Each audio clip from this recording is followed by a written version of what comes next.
नमस्कार सबैजनामा। आज पनि म अर्को भिडियो लिएर आएको छु अपरेटिङ सिस्टमसँगै रिलेटेड र यो चाहिँ छ हाम्रो ब्याङ्कर्स एल्गोरिदम जुन चाहिँ Pokhara university computer engineering third सेममा चाहिँ युजुअली सोधिरहेको नै हुन्छ।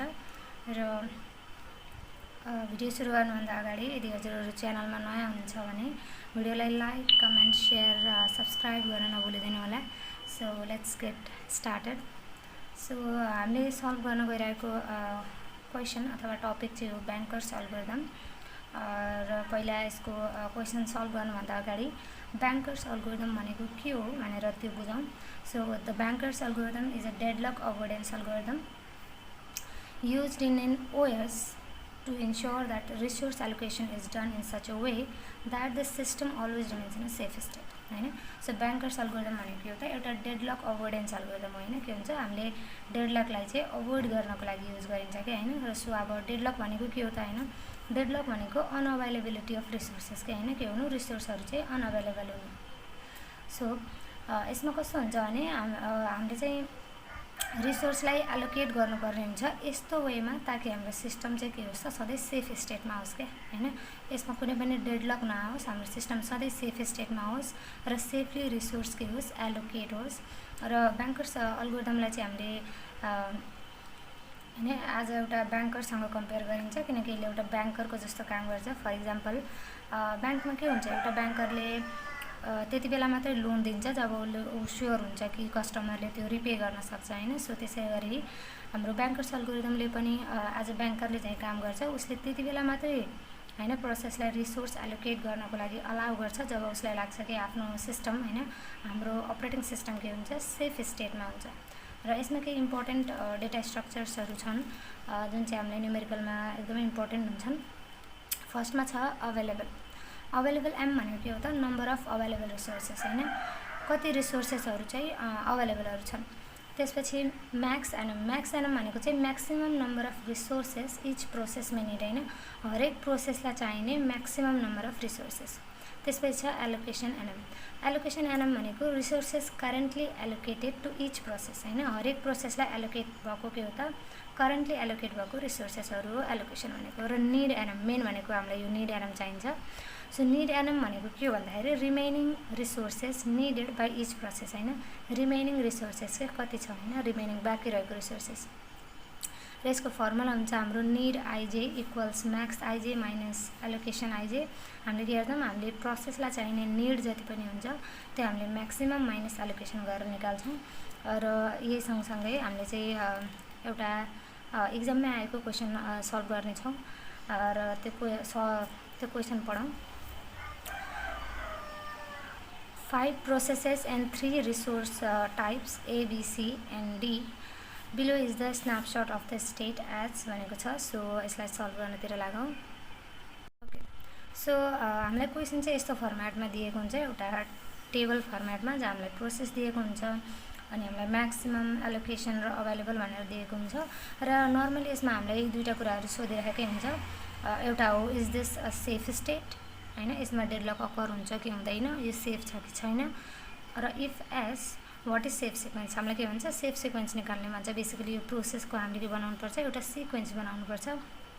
र यो सल्भ गर्नको लागि हामीसँग केही सर्टेन स्टेप्सहरू छन्। जस्तै फर्स्टमा हामीले के गर्नुपर्छ, we need to find remaining need हैन, कि अब रिसोर्सेसहरूलाई कति निड छ त त्यो हामीले निकाल्छौँ। त्यसपछि हामीले के गर्छौँ, कम्पेयर गर्छौँ अभाइलेबल एन्ड रिमेनिङ भ्याल्यु। अब हामीले रिमेनिङ निकालिसकेपछि त्यो रिमेनिङ निडलाई हामीले केसँग कम्पेयर गर्छौँ, अभाइलेबल भ्याल्युसँग। त्यसपछि if the available values can satisfy the process need add available and allocation values. हामीले के गर्छौँ, यदि त्यो अभाइलेबल भ्याल्युजले चाहिँ सेटिस्फाई गऱ्यो प्रोसेसको निडलाई भने हामीले के गर्छौँ, अभाइलेबलसँग हामीले एलोकेसन भ्याल्युजहरूलाई एड गरिदिन्छौँ। अब हामीले यो repeat step 3 until all processes are finished हैन, हामीले के गर्छौँ, यो प्रोसेसलाई चाहिँ त्यति बेलासम्म हामीले रिपिट गर्छौँ जबसम्म हाम्रो प्रोसेसहरू कम्प्लिट हुँदैन हैन। जस्तै अब 5वटा प्रोसेस दिएको भए हामीले के गर्नु पर्यो, 5वटै प्रोसेसमा यो सेम स्टेप अप्लाई गर्नु पर्यो। त्यसपछि right safe sequence. Right safe sequence भनेको थिएँ मैले कि हामीले प्रोसेसको सिक्वेन्स बनाउनु छ अनि यो प्रब्लम के हुन्छ, सल्भ हुन्छ। अब लागौँ सल्युसनतर्फ। सो मैले माथिको क्वेसनलाई त्यही फर्ममा सारेको छु। सो फर्स्टमा मैले के भनेको थिएँ, हामीले चाहिँ यसमा रिमेनिङ निड निकाल्नुपर्छ। सो रिमेनिङ निडको फर्मुला के हुन्छ त, म्याक्सिमम माइनस एलोकेसन हैन। हाम्रो म्याक्सिमम भनेर हामीलाई कति दिएको छ, त्यसमा हामीले के गर्छौँ, एलोकेट भएको भ्यालुलाई घटाइदिन्छौँ। सो बेसिकली हाम्रो 6 - 4 कति हुन्छ, 2, अनि त्यसपछि गएर 0 - 0 कति हुन्छ, 0, एन्ड 1 - 0 अभियसली 1, एन्ड 2 - 1 कति हुन्छ, 1। त्यसरी नै हाम्रो अर्को प्रोसेसमा जाउँ, P1, 2 - 1 कति हुन्छ, 1, 7 - 1 द्याट इज 6, 5 - 0 5, एन्ड 0 - 0 0 भइहाल्यो। त्यसपछि प्रोसेस 2 मा कति छ त, 2 - 1 हाम्रो 1 भयो, 3 - 2 हाम्रो 1 भइहाल्यो, 5 - 5 0, एन्ड 6 - 4 कति भयो, 2 भयो। त्यसपछि 1 - 0 हाम्रो प्रोसेस 3 को 1 - 0 भयो 1, 6 - 6 द्याट इज 0, 5 - 3 2, एन्ड 3 - 3 कति भयो, 0 भयो। त्यसपछि प्रोसेस 4 को 1 - 0 कति भयो, 1 भयो, एन्ड 6 - 2 4, 5 - 1 4, एन्ड 6 - 2 कति भयो, 4। सो हामीले के गऱ्यौँ, रिमेनिङ निड हामीले फाइन्ड गरिसक्यौँ। अब पालो के हो त, अभाइलेबल, राइट।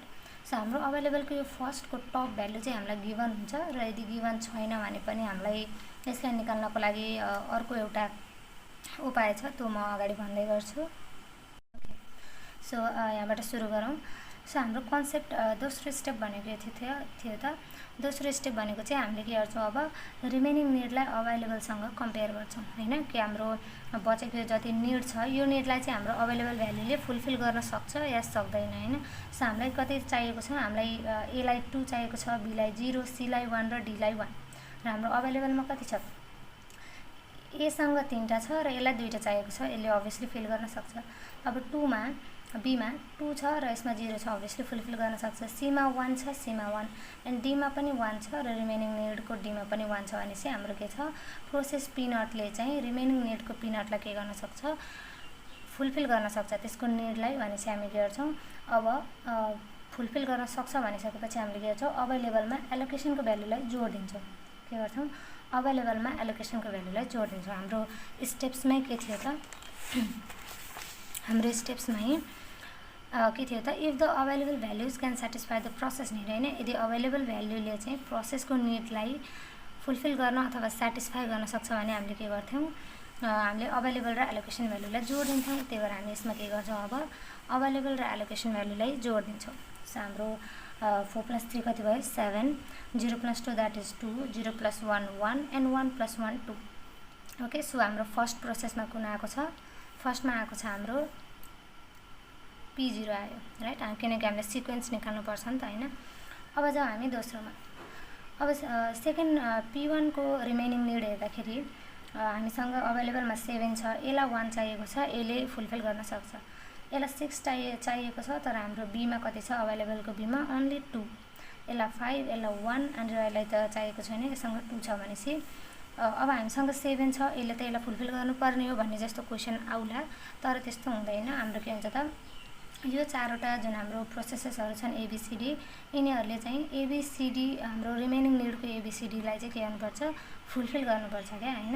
जस्तै यसमा 7वटा छ, यसमा 1 छ, यसले सक्यो, तर यसमा बीमा कति छ, 2टा मात्रै छ, यसलाई 6वटा चाहिएको छ भनेपछि त त्यसले फुलफिल गर्न सक्दैन। नसकेपछि हामीले यो प्रोसेसलाई एकैछिनको लागि के गर्नुपर्ने हुन्छ, नेग्लेक्ट गर्नुपर्ने भएको हुन्छ। त्यही भएर हामी यसलाई छोड्छौँ र हामी नेक्स्ट स्टेपमा जान्छौँ। सो नेक्स्ट स्टेपमा हामीसँग के छ, P2 मा हामीसँग एलाई 1 छ, बीलाई 1, सीलाई 0 र डीलाई 2 छ, र हामीसँग यता कति छ, 7 भनेपछि यसलाई 1 ले अभियसली फुलफिल गर्न सक्छ। एन्ड देन यसलाई 2 चाहिएको छ, 1 छ भनेपछि यसले पनि अभियसली फुलफिल गर्न सक्छ। यसलाई 1 चाहिएको छ, 0 एन्ड 2 चाहिएको छ, 2 नै छ भनेपछि हाम्रो के छ, प्रोसेस 2 लाई चाहिँ हाम्रो अभाइलेबलको सेकेन्ड टर्मले के गर्न सक्छ, फुलफिल गर्न सक्छ भनेपछि हाम्रो नेक्स्ट सिक्वेन्समा कुन आयो त, हाम्रो P2 आयो भनेपछि हामी के गर्छौँ, P2 लेखिदिन्छौँ, र अब के गर्छौँ, अभाइलेबलको भ्यालुलाई चाहिँ हामीले P2 सँग के गरिदिन्छौँ, P2 को एलोकेसन भ्यालुलाई जोडिदिन्छौँ, that is P0 P1 P2 भयो। So 7 + 1 that is 8, 2 + 2 that is 4, 1 + 5 6, and 2 + 4 6। Okay, हामी के गर्यौँ, P2 सँग आइसक्यौँ। अब हामीसँग 8 4 6 6 छ। अब जब हामी नेक्स्ट प्रोसेस द्याट इज हाम्रो P3 र यो गर्दाखेरि चाहिँ अब हामीसँग 8466 आयो भनेपछि त अब यसले P1 लाई पनि सेटिस्फाई गर्छ अभियसली। तर एउटै सिक्वेन्समा सल्भ गर्दै गइसकेपछि त्यही सिक्वेन्समा जाउँ र हामी लास्टमा यसमा रिटर्न हुन सकिन्छ, राइट? त्यही भएर अब यसमा माथि नजाने कि हैन, यसकै सिक्वेन्स फलो गर्दै जाने। अब छियौँ हामी P3 मा। सो हामीसँग 8 छ, 1 अभियसली फुलफिल गर्न सक्छ।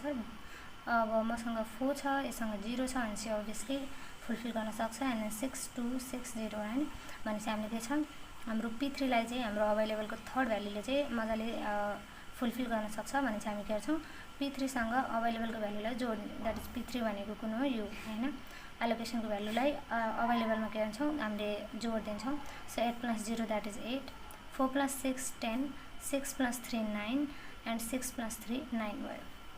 अब जब हामी अर्को प्रोसेसमा, द्याट इज हाम्रो प्रोसेस 4, हाम्रो यहाँ P3 आइसकेको छ। सो स्टेट सिक्वेन्समा हामी P3 लेखिदिइहाल्छौँ। अब त्यसपछि P4 मा चाहिँ हाम्रो 1 4 4 छ। मसँग कति छ अहिले, 8 10 9 9 छ भने चाहिँ 8 वटा यसलाई एउटा चाहिएको छ अभियसली।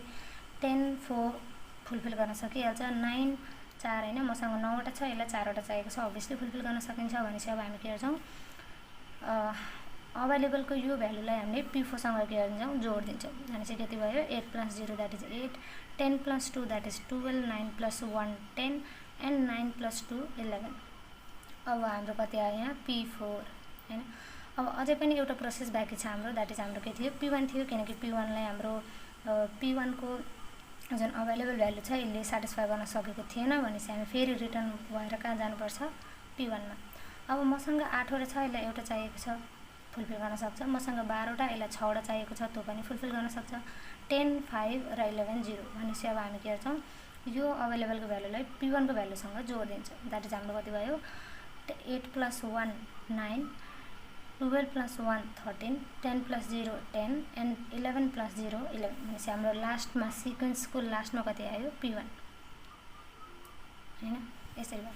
अब हामीलाई क्वेसनहरु के सोधेको थियो त, यो सेफ सिक्वेन्स हो हैन, आई मिन सिस्टम चाहिँ सेफ स्टेटमा छ कि छैन भनेको थियो। सो यस, यो चाहिँ हाम्रो सेफ स्टेटमा छ किनकि यसमा के छैन, कुनै पनि डेडलक छैन हैन।